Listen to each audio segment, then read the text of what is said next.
Hey guys, welcome back to my YouTube channel. Today we are doing another tier list, as you can see, and this one's going to be on Real Madrid record arrivals. I did this video with Barcelona on Sunday and asked you guys in the comment section of that video what other teams you guys want to see me do this with, and overwhelmingly the most commented team, the most liked comment was Real Madrid. So we're doing that today. We got the 12 record signings for Real Madrid right here. The same with Barca. We did 12 for Barca. We're doing 12 for Real Madrid. It's kind of going to be the theme here. We're going to do 12. I don't know why, just like that number.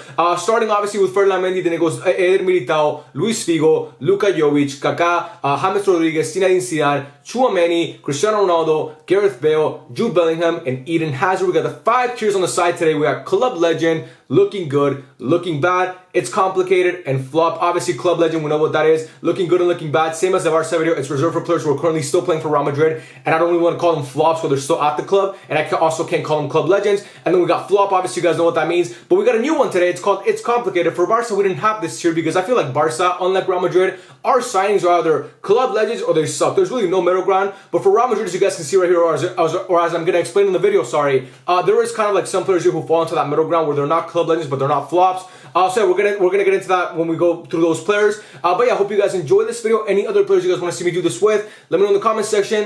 And yeah, let's start ranking some players. Starting off with Orlan, Mendy, who's obviously still currently active and playing for Real Madrid. So I gotta put him in either looking good or looking bad. And if I'm picking between those two, he's going to go into looking bad for me. Now, Orlan Mendy was brought in for 48 million from Lyon. While he's been at the club, he's scored 10 goals. He has 5 assists and 146 appearances, which obviously you don't judge a fullback, especially not a fullback with Orlan Mendy's profile for his offensive output, because let's be completely honest, he's pretty useless past the halfway line. Now, defensively, he can be very solid. Sometimes, other times, not really. But to me, when I look at a guy like Orlan Mendy as a rival fan, if Real Madrid sold him today, I wouldn't really care. I'd be like, oh my god, they lost Mendy. Like, I don't really care. Obviously, now they're bringing Fran Garcia to challenge him at that position. Also, for Orlan Mendy, quick note, he's been injured a lot while he's been around Madrid. He's missed a bunch of games because of injury, a bunch of time because of injury. Hence why they're bringing guys like Fran Garcia, and Camavinga has to play that position sometimes, which I actually think Camavinga is better than Orlan Mendy as a left back, despite not being a natural left back. He's more of a midfielder, obviously. Camavinga is known as being a midfielder. Obviously, Alaba can play that position. Nacho has and can play that position as well. So to me, for Orlan Mendy, I mean, he's won a bunch of trophies at the club. He's won 2 leagues. He's won a UCL. He's won a Copa del Rey. He's won a Club World Cup. Basically, every trophy you can win, he's won while at Real Madrid. He was a very big part of that UCL run. He started the final against Liverpool in Paris, and he had a very good game. He obviously started the semi-final against City and had that goal line clearance against Jack Grealish in that game, which if it wasn't for that clearance, they don't win that game. But when I compare it to a guy like, when I compare him to like the guy he replaced, Marcelo, he obviously doesn't really come close to me, and I can't say he's looking good so far. So if I'm picking between those two, Orlan Mendy is going to go into looking bad. Now, Real Madrid fans might say I'm wrong and I don't watch Real Madrid enough. I watch plenty of Real Madrid, and when I watch Orlan Mendy play, he's nothing special to me, at least. But that's just my opinion. Moving on to Eder Militao, he's going to go into looking good for me, no doubt about that. He was bought in for 50 million from Porto. At his time at the club, he has 11 goals, 5 assists, and 140 appearances, which is kind of crazy for a fucking center back to have 11 goals. But to me, obviously, this season he's not playing because he's dealing with that torn ACL that he suffered in the preseason, which prayers to him, speedy recovery. This guy, when he's playing, is one of the best center backs in the world. To me, he's top 4, top 5. I think Saliba, I think Araujo, I think Ruben Diaz, I think Eder Militao all are in that conversation for club and for country. This guy's amazing. He's won the same amount of trophies as Orlan Mendy. He's won 2 leagues, a UCL, Copa del Rey, Club World Cup. He was also instrumental in that UCL run for them. But yeah, he's one of the best center backs in the world to me when he plays. And I can't wait to see him back on the field. Even me as a rival fan, I can respect this guy when he does. Defensively, he's amazing. His ability is amazing. His recovery speed is amazing. His ability to play from the back is great as well. He's an able and willing passer from the back, which is very rare to see sometimes with these center backs nowadays, because most of them, not a lot of them, are not great at playing out from the back, which is something that you need in today's game, and he excels at that. So for me, Eder Militao, I mean, if you watch Real Madrid play, you know how good this guy is. He's going to go into looking good for me, no debate about that. Moving on to Luis Figo, aka Judas. He to me is going to be in Club Legend. Now, obviously, the reason why I'm calling him Judas, if you don't know, if you're not aware, is because this guy was brought in for 60 million pounds from Barcelona. And at his time at the club, he scored 57 goals, 93 assists, and 245 appearances. More assists than goals, which is kind of weird to see. He won 2 leagues, he won a UCL, he won 2 Super Cups. He obviously was part of that UCL winning team that beat Leverkusen in Hampden Park. But yeah, he's one of the Galacticos, bro. But unlike R9 and Beckham, he actually was able to win a UCL with Real Madrid along with Zidane. And I think this guy was a great player. Now, obviously, I think his peak was at Barcelona. That's where he accumulated his stats to win the Ballon d'Or. Other people might disagree, but I think Figo was a fantastic player. Now, obviously, I resent him a little bit as a Barca fan for leaving the club. But I mean, he did something with Real Madrid that he never did with Barcelona, which is win a UCL. And Barca, we actually suffered a lot once we lost him, because we had Ronaldo and Figo. And once he left, we struggled to get top 4 for a couple years after him. So yeah, for me, Luis Figo, even though I don't really like the guy per se, because like I said, I'm a Barca fanatic, and this guy obviously left us.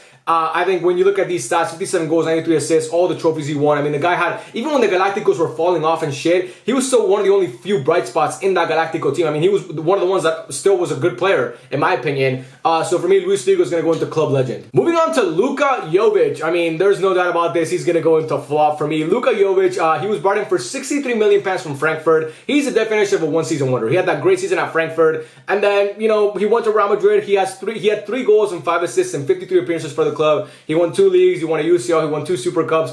But he never participated in any of those. Like he never played in the UCL or never won. Like he wasn't the reason why they won those trophies, or wasn't even like a fraction of a reason why they won those trophies. He obviously went out on loans to Fiorentina and to fucking Milan, I'm pretty sure. But yeah, Luka Jovic is just one of those guys. I think there's a lot of Real Madrid fans that up until recently still like had hope with this guy. Like they were like, oh, this guy's gonna come good at some point. He never came good for them. He's one of the biggest flops in Real Madrid history, in my opinion. For a club that you can see right here by the pictures, they don't really miss a lot on big transfers. This guy was a miss. They brought him in because, you know, he was a big name, and we know how Fiorentino Perez is. If you have a great season and you're a big name, he's gonna bring you in no matter the price tag. But to me, Luka Jovic is a flop. I mean, these stats are terrible, bro. 3 goals and 5 assists. Fucking Eder Militao scored more goals for Real Madrid than this guy, which should tell you something. And he's a center back, and this guy was brought in to be that goal threat. So to me, yeah, there's no really other way to put it. He's a flop. Moving on to Ricardo Kaka. Now, he's going to fill that spot of it's complicated, because to me, it's disrespectful to put Kaka in the same tier as Luka Jovic, because they're not the same. Their time at Real Madrid was not the same. Ricardo Kaka was brought in for 67 million pounds from AC Milan.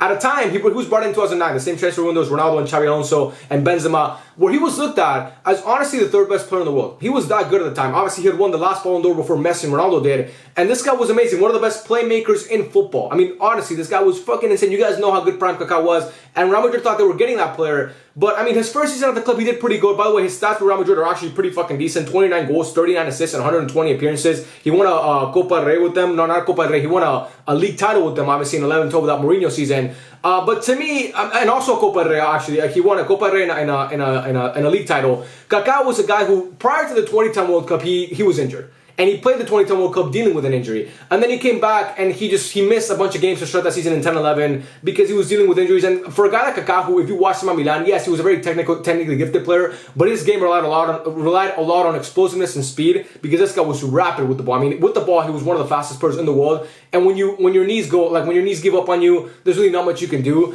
And for that reason, I think Kaka, I mean, his stats say he was, like, his stats wouldn't, like, I can't put him at flop. Luka Jovic is a flop. Kaka was not a flop at Real Madrid. He was actually pretty decent for them. Now, obviously, you had guys like Mezeroso and Angel Di Maria who he really couldn't compete with because those guys were better at the time. But I think Ricardo Kaka, I mean, he was a player who injuries kind of derailed his time at the club. And I think when you look at his tenure at Real Madrid, I don't think anybody says, oh, Kaka was a failure. He sucked for Real Madrid, because they know that wasn't the case. He just dealt with a lot of injuries. And when he was playing, he was actually pretty serviceable for them, hence why the stats are so good. So for me, he's going to go into the it's complicated. Not quite a club legend, but not quite a flop either. Moving on to James Rodriguez. He's also going to go right next to Ricardo Kaka, and it's complicated. James Rodriguez is a very complicated signing from Real Madrid. Now, obviously, he's that typical Fiorentino Perez signing where he had an amazing World Cup for Colombia. He took the World Cup by storm. I mean, that guy, he was amazing at that World Cup for Colombia in Brazil. The guy was a phenom, bro. And then Fiorentino Perez brought him in for 75 million pounds from Monaco, sorry. At his time at the club, he scored 37 goals, 42 assists, and 125 apps,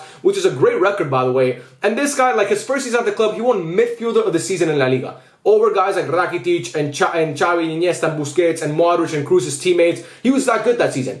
Like, he was that good. He had, I think, 17 goals and 13 assists, something crazy like that. I mean, the guy was a fucking stud. But after that, he didn't really, like, Rafa Benitez tried to use him and didn't work. Zidane didn't want anything to do with fucking James Rodriguez. He hated him. I don't know why he never played him. But he didn't really find his place at this club, because obviously you had guys. I remember that game, the 4-0, the Bernabeu. I think Rafa Benitez lined up with Bale, Benzema, Ronaldo, and then Kaka, Modric, and Cruz. Not Kaka, sorry, James, Modric, and Cruz. It's just like you didn't have a holding midfielder, and you're not going to drop Cruz or Modric at the time because they were the best in the world at their position. And I think Kaka never really found a stride at the club. Now, obviously, he went on to Bayern Munich, and he had a good time over there. He won a couple league titles, and he went to Everton. But while he was at Real Madrid, I mean, to me, I think managers didn't really like. Zidane obviously didn't have a use for him in that 2016 season when they won the UCL. He barely played in the 2017 season. He was like a good bench player. If it wasn't for him, like if it wasn't for James Rodriguez that season in 2017, they don't win that league title in my opinion. He obviously scored that goal against Barcelona that ended up not meaning anything because Messi ended up winning it for Barca. But I mean, I think in 2017 he was that player that came off the bench and kind of led that second unit. He was pretty good at that. He won a couple of trophies at the club. He won fucking 2 leagues. He won 2 UCLs. He won a Copa del Rey, which is pretty good. But again, at that UCL run, he wasn't really that. He wasn't a pivotal player like a Ronaldo, like a Benzema, like a Cruz, like a Modric, like a Casemiro, like a Ramos.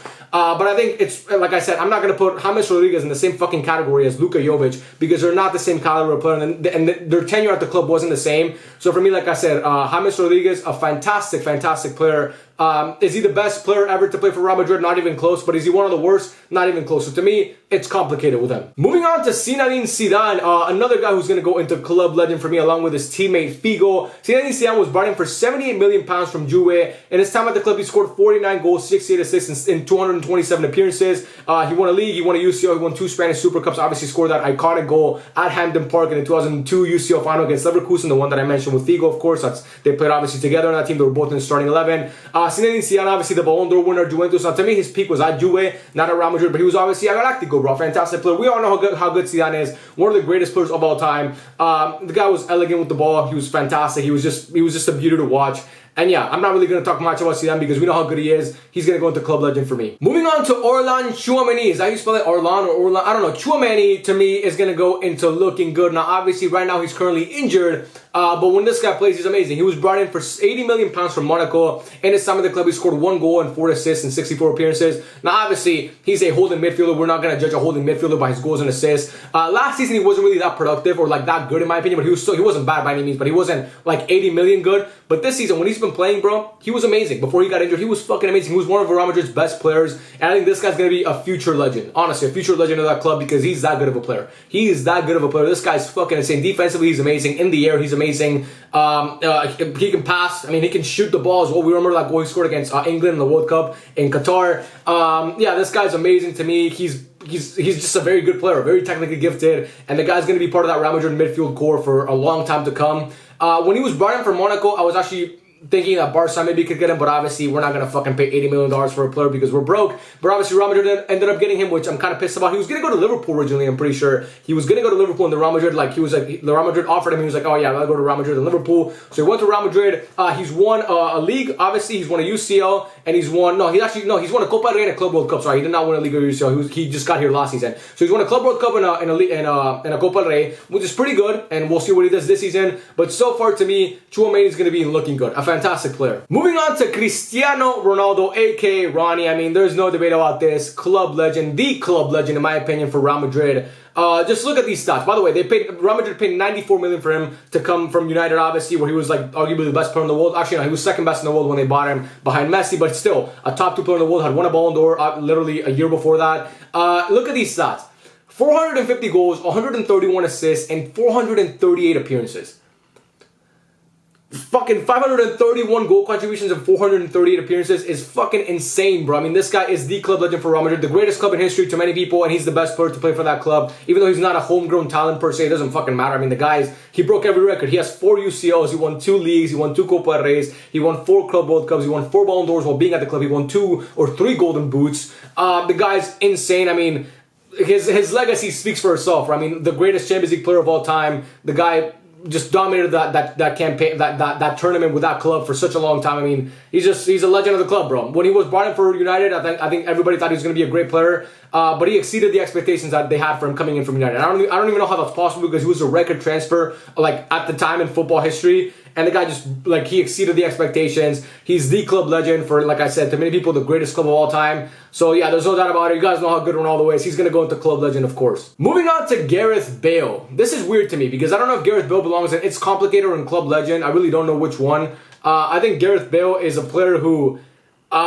he has a really tortured relationship with Real Madrid, like with the club and the fans. I mean, his last 4 years or 5 years at the club, he was pretty much hated by the fans, and rightfully so. He was holding up that flag that says Wales Golf Madrid in that order. I mean, you can't expect fans to like you after doing some shit like that. But I'm going to put him in Club Legend. I think he belongs in Club Legend, in my opinion. In his time at the club, he has 106 goals, 67 assists, and 258 appearances. He was obviously brought in for over 100 million pounds from Spurs in 2013. He won 3 leagues. He won 5 UCLs. He won a Copa del Rey. He won 5 Club World Cups. The guy has some very iconic goals. The goal against Barcelona in the Copa del Rey final, obviously with Barca. The goal in the Champions League final in 2014 against Atletico Madrid. The goal in the 2018 Champions League final when he came off the bench. The 2 goals actually when he came off the bench and scored that crazy bicycle kick. Like it's weird with Gareth Bale because his first season at the club was really his peak, and after that he just kept regressing and regressing. There was a point where he wasn't even like a starter of this team. When he was still arguably in his peak, he was still a young player. Isco started over him, and or Asensio even came off the bench over him. So to me, when I look at a guy like Gareth Bale, like his trophies and like his memories suggest that he should be a club legend, but I don't like. His relationship with the club and his last few years kind of leave a bitter taste in my mouth, and I'm not even a fan of this club. Obviously, I support the rivals, but I'm sure Real Madrid fans can tell you they kind of have a bitter taste in their mouth left with Gareth Bale, who again was a fantastic player, one of the best players in the world for a time. Honestly, when he was at Spurs, those latter years at Spurs and those first years at Real Madrid, he was one of the best players in the world. But after that, I mean, he fell out of favor with Zidane. And he didn't really play that much. I mean, when they won the UCL in 2022, he didn't play a single minute in that squad. So for me, he's gonna go into Club Legend just because I want to pay him that respect. But he could easily go into It's Complicated next to Kaka and James Rodriguez. Next, we got Jude Bellingham, who's gonna go into looking good so far. And I can honestly try and put him in Club Legend already, but obviously we're not gonna do that. Jude Bellingham was brought in for 103 million pounds from Dortmund, obviously this season. In his time at the club, he scored 16 goals and 5 assists in 19 appearances. So far, he's been the best player in the world this season in terms of form. Now I gotta eat it. I thought Jude Bellingham was gonna be a flop. He wasn't gonna be as good as everybody thought he was going to be, and I'm wrong. I'm 100% wrong. This guy, like I said, he's been the best player in the world on form this season. He's a fucking stud, bro. I mean, every game he scores a fucking goal. He's like Messi and Ronaldo in their prime, where you look at the score sheet and you're surprised when Jude Bellingham doesn't score a goal, and the guy's not even a fucking striker. I mean, he plays as like a box-to-box 8. He's like, he can track back, he can go forward, he can assist. The guy's a fantastic passer. His range of passing is fucking crazy. His finishing ability is fucking insane for a guy who, like I said, is not a striker. And yeah, this guy's gonna be, he's on pace to win the Ballon d'Or. That's how good he's been this season. If Real Madrid won any significant trophy this season, and the other candidates aren't really that, and if he has a good Euro as well, this guy will 100% win the Ballon d'Or. I mean, what he's doing is fucking crazy. I never saw this coming. I think even the biggest Jude Bellingham and Real Madrid fans could tell you they didn't see this coming. They didn't see 16 goals and fucking 5 assists. They didn't see more goal contributions and appearances so far in his tenure at the club. He's been injured for a couple games as well. He's missed like 2 games because of a shoulder injury, I'm pretty sure. And who knows, if this guy played those games, he might have fucking 20 goals and 8 assists because he's been that good.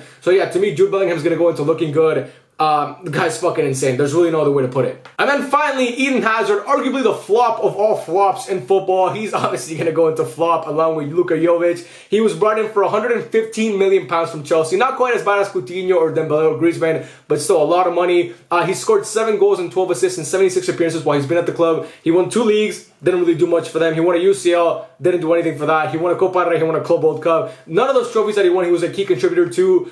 This guy got fat, he got happy, he got injured while he was at Real Madrid. Even when he played, he wasn't really that effective. And yeah, he's just, you guys know, Real Madrid fans, non-Real Madrid fans, fans of football know that Eden Hazard was a flop at Real Madrid. They really wanted him, bro. They were like, they chased him for a lot of summers, and then he finally came to the club, and he was terrible. Honestly, like, one of the most forgettable tenures at a club that I've seen a star player have. Like, one of the most, he was so hyped coming in and he sucked. Like, he has no memorable moments while at Real Madrid. Obviously at Chelsea, we know how good this guy is, one of the best players in the world. Arguably could have won a Ballon d'Or, but if it wasn't for Messi or Ronaldo, but obviously he didn't. But still, 150 million pounds for what he produced, pretty clearly going to be a flop, and one of the biggest flops in football history, in my opinion, Eden Hazard was. Well, guys, that is the end of the tier list. I appreciate you guys for watching. It means a lot to me. Again, any other clubs you guys want to see me do this with, let me know in the comment section whether it's your club or another club. I'll be more than happy to do it. I love every single one of you. I'm going to be streaming the Barca game tomorrow against Valencia, so tune in for that if you want to catch that at 3 o'clock Eastern. And yeah, love you guys. Thank you for watching. I'll catch you guys on the next one. Peace out.